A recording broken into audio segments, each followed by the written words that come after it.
Hello, my friends. Once again, Pokrovsk, and the good news that there are no news coming from those two settlements, Pokrovsk and Mirnograd. Here we are looking for the new update of the deep state military map. I also checked out other analytics, they all come about this particular pocket. However, Russians, they say that Ukraine deployed some of the extra forces, including GUR forces. Once again, I wonder how those were delivered. With the help of the helicopter? Probably not. We haven't seen the new helicopter landing operations, but Ukraine is pushing Russians in Pokrovsk itself and also in Krasny Liman. At the same time, Russia is pushing Ukraine in Pokrovsk. So everything is mixed out there, the presence of the Russian army, the presence of Ukrainian troops, but still Russia is unable to advance from Krasny Liman to lock this area completely and to trap Ukrainian army. For now, it's unachievable goal for them, but they concentrate enough drone fire to cause disturbances for Ukrainian armed forces. So for now, it's kind of the big risk for Ukrainian army to attempt to withdraw the forces because all of them will be under the drone fire. It's imminent. For this reason, I think Ukraine is more concentrated to expand this area and to try to find some of the locations of the Russian drone operators. Also, Ukraine recently hit several of the Russian artillery systems, which are also focusing on this corridor, or you may call it a bottleneck. Well, the corridor itself could be wide like this one if we take the red area, or gray zone, it's like this, way narrower. But the main thing that it is still out there, and I see the attempts of the Ukrainian army to provide good way out for our forces from Mirnograd and Pokrovsk.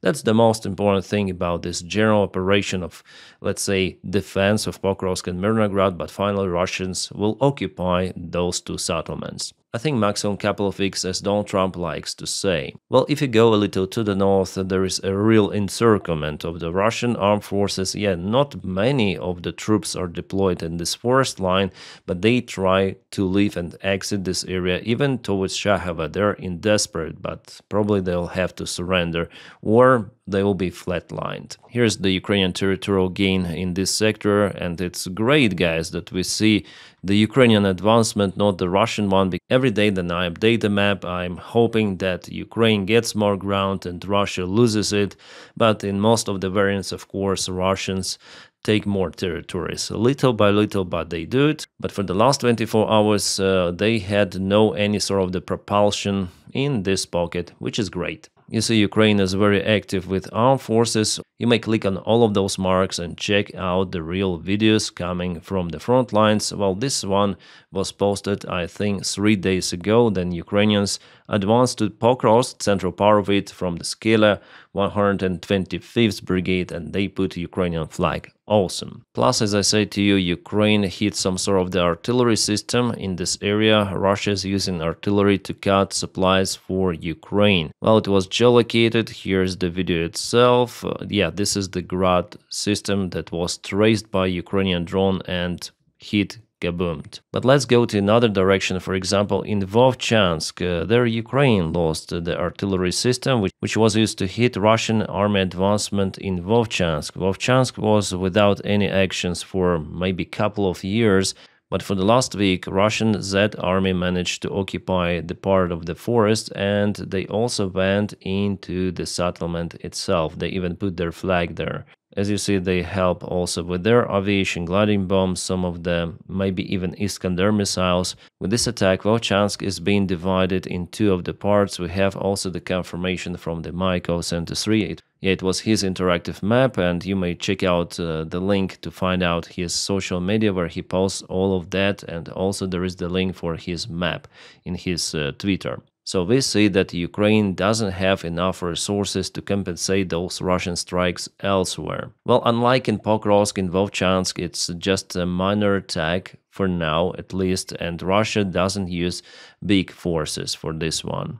Where Russia moves quite fast is in Dnipropetrovsk, Zaporizhia and Donetsk, so here is the move every day, expansion of the gray zone. They also very close to Nova and Novospenivske, the recent update over here. So Pokrovsk direction is kind of concerning. The battle for the settlement will start the next year at the very beginning, as well as the battle for Konstantinivka. Now Russia tries to reach the settlement, attacking from the south, from Toretsk. Guys, I'm very surprised that despite all of those issues in Ukrainian army, our defenders are capable to keep Pokrovsk and Mirnograd. They're not yet being trapped. Don't believe the Russian propaganda, at least by the time I'm recording this video and you see it.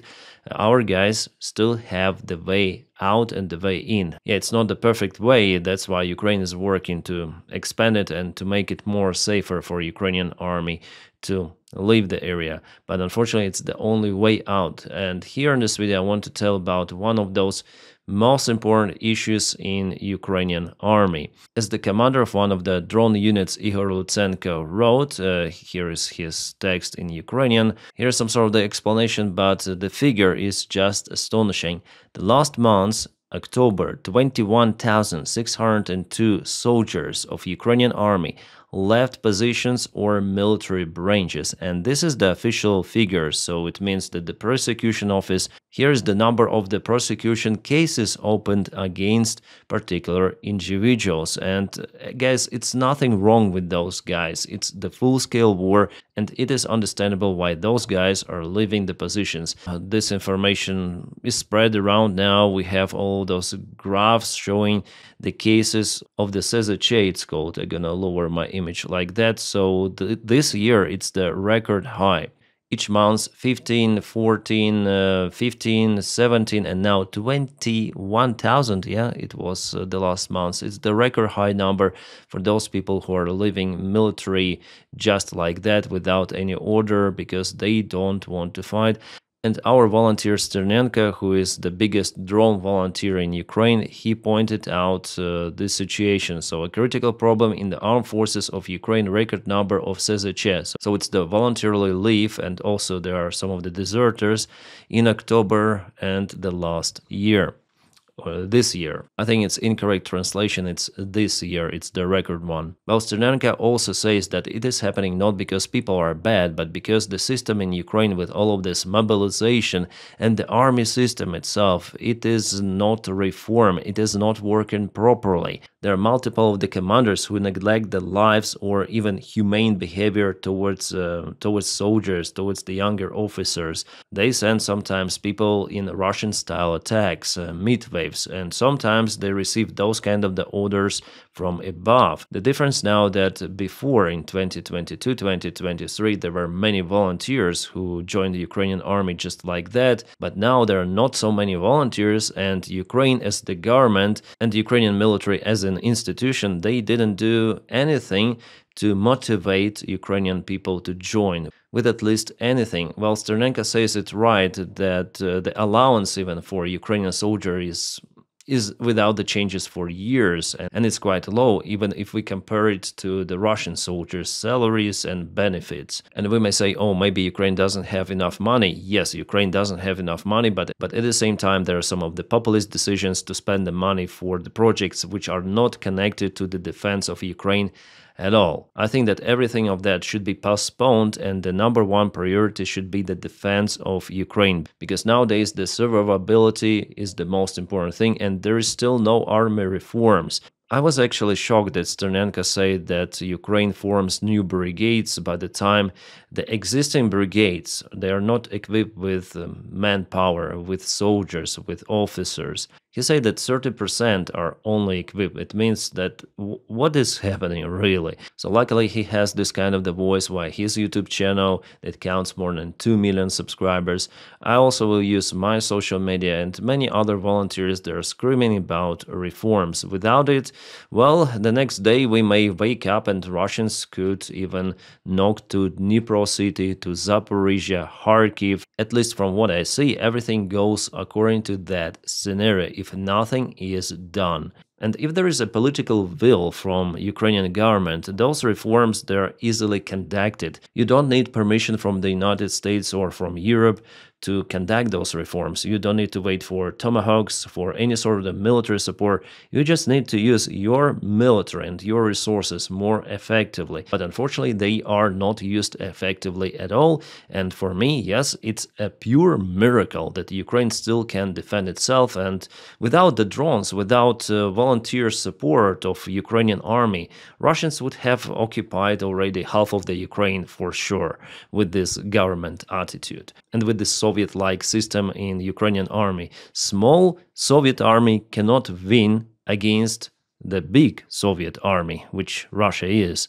Even with Western weapons, it's not possible. So there were some of the good decisions, like to form some of the corps, but it's not working as it should be. In general, I see that the military command, it rotted down. It should be mainly dismissed, as for me. And many of the officers, many of the volunteers, they do agree with that point of view. As Ternenko says, without those reforms, we will die. That's the outcome he says, and here I agree with him that the system, that kind of, it cannot withstand those Russian attacks and to fight against that prevailing enemy. It was possible because of this Ukrainian spirit in 2022 especially, but it is not forever. You cannot run on the spirit all the time. No, it will gone. People are getting demotivated. They see what is happening, and they are leaving Ukrainian army by thousands. Ukraine officially mobilizes roughly 30,000 soldiers per month and 21,000 leaving. So 9,000 continue to serve more or less, but you may understand that they're also demotivated. It's not like it was in 2022, absolutely, guys. And the sad thing that Ukraine hadn't obtained the proper military support at the proper time, and it was crucially needed to drive the spirit, to serve it with additional extra military help. Remember those dramas with artillery systems, tanks, every time something new, and oh, maybe we shouldn't escalate, oh, maybe we should listen to Putin, what he says. Actually, it is happening also right now. Then Donald Trump calls to Putin saying about should he supply tomahawks to Ukraine or not. This is crazy, guys, what is happening. And unfortunately, Ukraine itself alone cannot fight forever.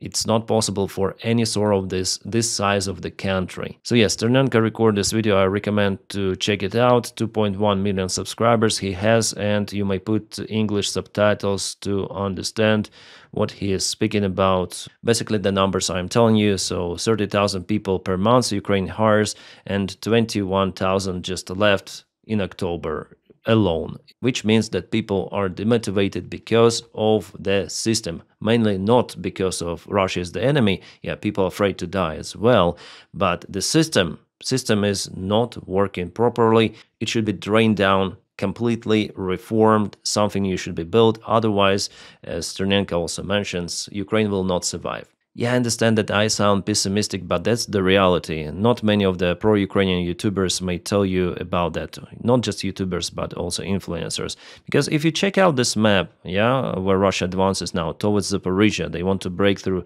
to Zaporizhia and to Dnipro city. It was in November 2024, so 1 year ago, and it is today. Kind of the significant advancement, I may say to you.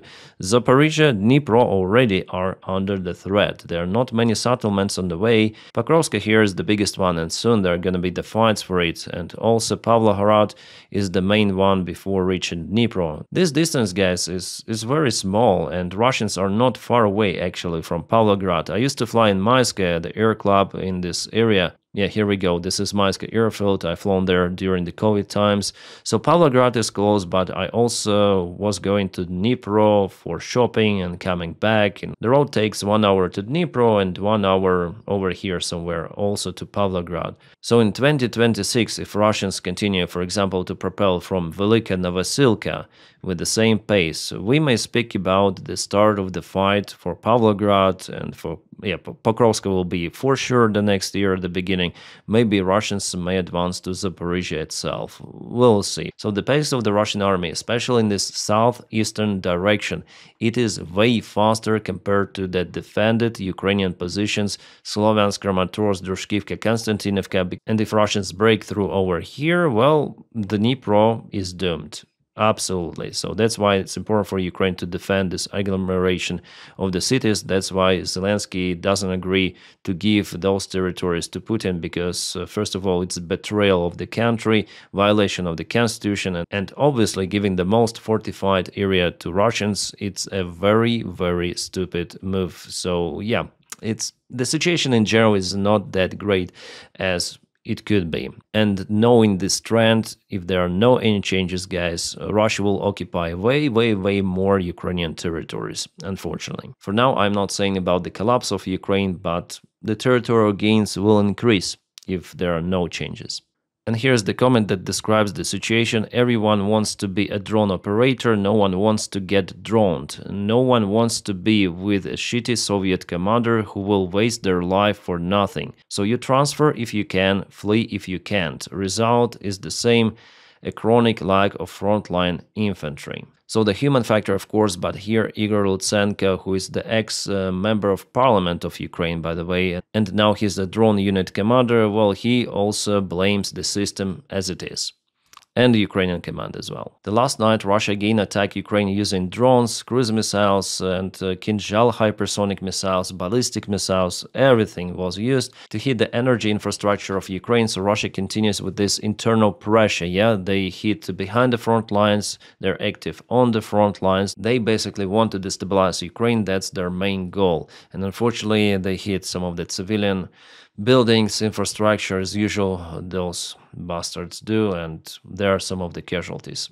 Yeah, one of the drones hit the multi-story residential building, creating the hole. And yeah, if we check out the statistics, Russia has so many losses. This is the Ukrainian statistics for the day. Russia lost more than 1,000 soldiers, KA and wounded. Like, the number itself is huge, but Ukraine also has losses. And Ukraine is in defense, which means that Ukraine is losing 3 times less soldiers. But if you calculate the number, it's still very big. In this case, it's 400,000, which for Ukraine, for a smaller country than Russia, way smaller, with less population, it is critical. And it cannot continue forever. Russia may mobilize any time like 1 million soldiers, and their society will be fine with that. For them, 1 million, 2 million, for Putin himself, it doesn't really matter. Putin wants to achieve the goal. He doesn't care about the Russian losses and whom they pay to sign the contract with the Russian army. Mostly alcoholics. Yeah, Russia has a very capable part of the army, but also those whom they use for straightforward mid-wave attacks, and they have multiple of those individuals in Russia still. So of course those losses, they matter for Russia, yes, but not that much as for Ukraine. Also, the interesting thing about Pavlograd that it's the location for Ukrainian explosives manufacturer, the only explosives manufacturer in Ukraine. The chemical factory is out there. Russians already tried to reach it, but Ukraine probably deployed the air defense. For now, it is functioning. So if Russia gets closer to that facility, now they're 80 kilometers away, but if it is roughly 40, they'll be able to hit it with everything they have. Artillery, drone strikes, so Ukraine will lose the capabilities to produce its own explosives and will have to rely on the Western military help completely. So Neptune missiles, those Perspective Grom missiles, all of those projects will not be working any longer. Well, as for Flamingo, it uses the Soviet-made aviation bombs inside. Well, Ukraine still has many of those. Yeah, it's not a secret. I take it from the Russian channels, so those photos and this information, basically, which was spread initially by Western media. This facility produces rocket engines and rocket fuel and also components for explosives. So with this comes the threat for multiple of the Ukrainian projects in military sphere. Meanwhile, Ukraine hit a couple of the Russian substations in the central part of Russia. Both of those are critical for those Russian regions. Also, Sterlitama chemical factory was attacked and the refinery in Saratov. Russians are just in shock what is happening in their country. Why? Well, maybe because special military operation goes according to plan. Oh, nice one. In Crimea, Ukraine hit the Russian S-400 air defense system. Awesome. Did I tell about it before? No, I think it's the very fresh video. Ukraine used FP2 drones. Yeah, definitely it's the triumph Russian best air defense system S-400, which was kaputted. Absolutely crazy fat target, and our guys are very successful. Awesome. To some other news, Orban visited the United States of America and met with his fella Donald Trump. Well, the initial information in the press says that the United States of America may make an exclusion from sanctions for Hungary to continue to purchase Russian oil, Without any sort of the secondary sanctions applied, it means that those sanctions basically worth nothing, because some other countries and companies may try the same, so they're good friends with Donny as well. Modi may call to Donald Trump, may we have some of the exemptions, please, Chinese leader Xi Jinping as well. And what they basically need to do to get those exemptions is to tell to Donald Trump how good president he really is, how he stopped 8 wars and so on. As you see from the Orban's visit, Donald Trump is pretty much manipulated still. But it's not yet 100% that Orban will get his exemption. Oh, kind of the good move from the United States of America. They're going to buy 1 million drones for its army. They already understood that without the drones you cannot win the modern day war. I just wonder about the quality of those drones and their price, because it could be way higher than Ukraine purchased those as the spare parts also from China. Yeah guys, some mixed news for today, not so positive, but I'm here to tell you the truth as it is.